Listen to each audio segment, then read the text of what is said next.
We are going to start with histology यूक्यूज जो कि यूनिवर्सिटी में पहले आ चुके हैं। इसके अंदर पहला क्वेश्चन है right microscopic structure of ureter. Ureter का माइक्रोस्कोपिक स्ट्रक्चर लिखना है और लेबल डायग्राम बनानी है।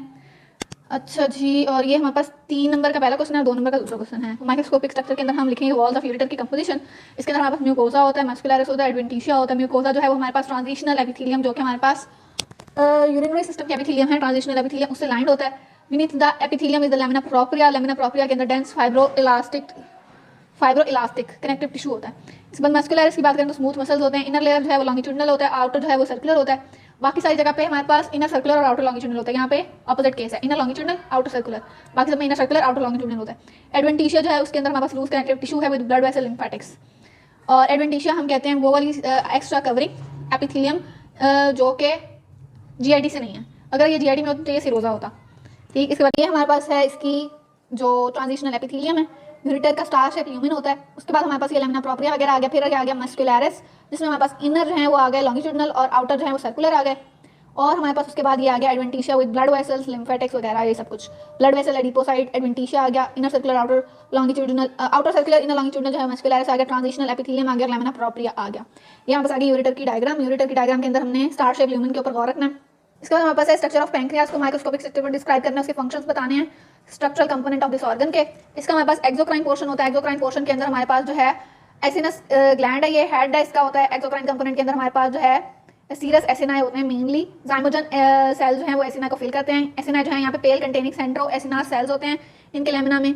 सेंट्रो एसिनार सेल्स जो है वो हमारे पास इंटरकलेटेड डक्ट्स के साथ कॉन्टिन्यूस होते हैं। हर एसिनाई जो है 5 से 8 पायरामिडल सेल्स पे लाई करता है एक एसिनस के अंदर। लाइक ये हमारे पास एक एसिनस है, इसके अंदर हमारे पास 5 से 8 पायरामिडल सेल्स जो हैं वो लाई करेंगे और वो एक बेसल लेमिना पे रिसाइड करेंगे। इनके दरमियान में होगा सेंट्रल ल्यूमिन। और इसके बाद एसिनार सेल की बात करें तो बेसली इनका लोकेटेड बेसल साइड पे हमारे पास यहाँ पे इनका न्यूक्लियस लोकेटेड होगा। साथ में हमारे पास रफ एंडोप्लाज्मिक रेटिकुलम होगा, गोल्जी जोन होगा और उसके अलावा जाइमोजन ग्रैन्यूल्स होंगे जो कि डाइजेस्टिव एंजाइम होंगे जिनमें।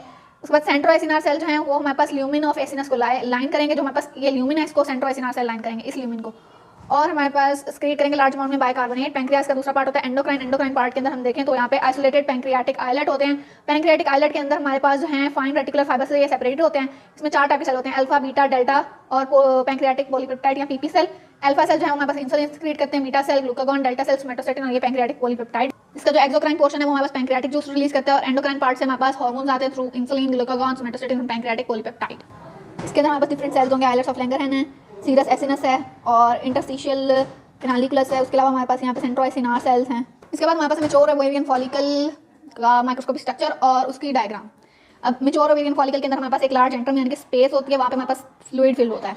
इसके अलावा यहाँ पे इसके साथ सेल्स अटैच होते हैं जिनको हम कहते हैं कम्युलस ओफोरस जो कि प्राइमरी वो साइड से ही डिराइव हो रहे होते हैं। फिर कॉर्नर रेडिएटर लेयर होती है जो कि डायरेक्टली प्राइमरी वो साइड से अटैच हुई होती है और ग्रैनुलोसा सेल की लेयर होती है जिसके अंदर थीका इंटरना होता है, थीका एक्सटर्ना होता है। इनर लेयर थीका इंटरना और आउटर लेयर थीका एक्सटर्ना। ये हमारे पास जो है ये ग्राफिन फॉलिकल है, मैच्योर ओवेरियन फॉलिकल है। इसके अंदर लार्ज एंट्रम होता है। इसके अलावा हमारे पास इसके अंदर कॉर्नर रेडिएटर होता है जो के साथ वो साइड चिपका हुआ होता है और हमारे पास कम्युलस ओफोरस होता है और वो साइड होता है उसके अंदर कम्युलस ओफोरस के और जोना पेलोसिडा होता है और साथ में हमारे पास थीका इंटरना और एक्सटर्ना के सेल्स होते हैं। इसके बाद हमारे पास एपिथेलियम ऑफ स्मॉल इंटेस्टाइन में जो डिफरेंट सेल है वो बताने हैं और इनमें से जो एब्जॉर्प्टिव सेल हैं उनको हमने बताना है। हमारे पास होते हैं इंटेरोसाइट्स जो कि सेल होते हैं मेनली इंटेस्टाइन के। उसके अलावा गॉबलेट सेल जो कि म्यूकस प्रोड्यूस करते हैं, इंटेरो एंडोक्राइन सेल इनकी डिफरेंट सिक्रीशन होती है, पेनेट सेल और एम सेल। एम सेल जो है मेरे ख्याल में मोटिलिन क्रिएट करते हैं। अच्छा, इनमें से एब्जॉर्प्टिव फंक्शन के लिए हमारे पास टॉल कॉलमनर सेल होते हैं जिनके ऊपर ब्रश बॉर्डर एपिथेलियम होती है माइक्रोविलाई के साथ। थिक ग्लाइकोकैलस का कोर्स होता है जो कि हमारे पास माइक्रोविलाई को कवर किया हुआ होता है जिसने, और ताकि वो कोरेसिव केमिकल से बचे। तो हमारे पास इंटेरोसाइट्स हैं, इनका काम होता है एब्जॉर्प्शन। गॉबलेट सेल का काम होता है म्यूकस क्रिएशन। इंटेरो एंडोक्राइन जो है वो हमारे पास gastric inhibitory peptide, glucagon like peptide और कोलिसिस्टोकाइनिन सेरोटोनिन और उसके अलावा हमारे पास मोटिलिन और बेजोएक्टिव पेप्टाइड और गैस्ट्रिन जो है वो रिलीज करते हैं। इसके अलावा हमारे पास आते हैं पेनेट सेल। पेनेट सेल जो है वो बैक्टीरियल किलर के तौर पे आते हैं। उसके अलावा स्टेम सेल्स हैं वो हमारे पास रीजनरेशन का काम करते हैं। एम सेल्स हैं यहाँ पास एंटीजन ट्रांसपोर्टिंग सेल है। M cell antigen transporting cell है। स्टेम सेल जो है वो रीजनरेटिंग है। पेनेट सेल जो है वो बैक्टीरियाइडल एक्शन रखते हैं। Enteroendocrine different secretions create करते हैं like GIP, GLP, CCK, serotonin, motilin, VIP और गैस्ट्रिन। इसके अलावा गॉबलेट सेल म्यूकस क्रिएट करते हैं और इंटेरोसाइट एब्जॉर्प्शन करते हैं। ये हमारे पास एब्जॉर्प्टिव सेल है जिनके ऊपर हमारे पास विलाई और माइक्रोविलाई प्रेजेंट होते हैं। Brush border epithelium thick coat होता है म्यूकस का जो कि हमारे पास इसको क्रॉसिव केमिकल से बचाता है। इसके बाद हमने बताना है what is the structure of hepatic lobule, what type of cell line the hepatic sinusoids. जो हमारे पास क्लासिकल हेपेटिक लोब्यूल है वो पोलीकोलन प्रिज्म शेप उसकी शेप होती है। सेंट्रल बिल्कुल दरमियान में हमारे पास उसकी सेंट्रल वेन होती है और हर कॉर्नर के ऊपर हमारे पास जो है वो होता है पोर्टल ट्रायड। पोर्टल ट्रायड के अंदर आता है हेपेटिक आर्टरी, पोर्टल वेन और हेपेटिक डक्ट।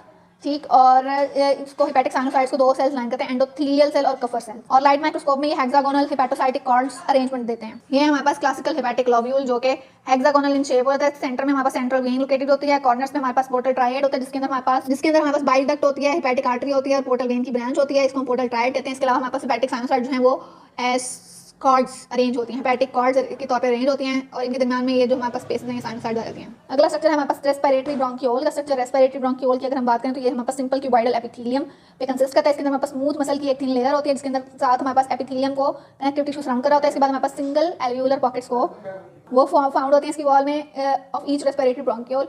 गॉबलेट सेल की बात करें तो गॉबलेट सेल और ग्लैंड्स यहाँ पे एब्सेंट होते हैं, सी या मे भी प्रेजेंट हो सकते हैं यहाँ पे रेस्पिरेटरी ब्रोंकियोल्स में, लेकिन रेस्पिरेटरी ब्रोंकियोल के टर्मिनल पोर्शन में डिस्टल पोर्शन के अंदर नहीं होते हैं। स्मॉल ब्रांचेस होती हैं यहाँ पे पल्मोनरी आर्टरी की जो कि यहाँ पे हमारे पास लंग्स को सप्लाई देती हैं। इसके बाद हमने बताना है type 2 alveolar cell. Type 2 alveolar cell जो है इनको हम नीमोसाइट भी कहते हैं। नीमोसाइट से हमने एक बहुत इंपॉर्टेंट चीज़ पढ़ी हुई है जो कि हमारे पास होती है सरफेस टेंशन को रिवील करने के लिए, वो होता है सर्फेक्टेंट।